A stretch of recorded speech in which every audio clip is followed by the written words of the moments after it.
تعلمنا نمشي على الماء، تعلمنا كيف نركب روبوت، تعلمنا نعمل سيارات، تعلمنا كثير اشياء.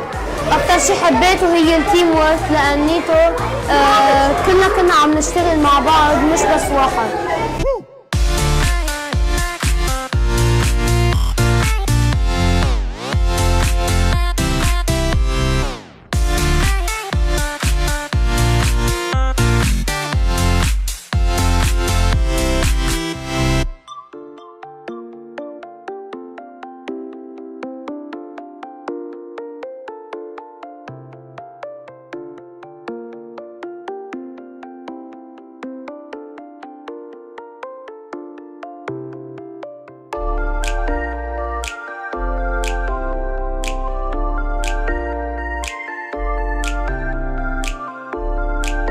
أنا انبسطت كتير لأنه هيدا الشيء يعني كتير مفيد لنا. نحن بنتعلم كيف بدنا نركب، كيف بدنا نشيل، وكيف بدنا نعمل كنترول لإله.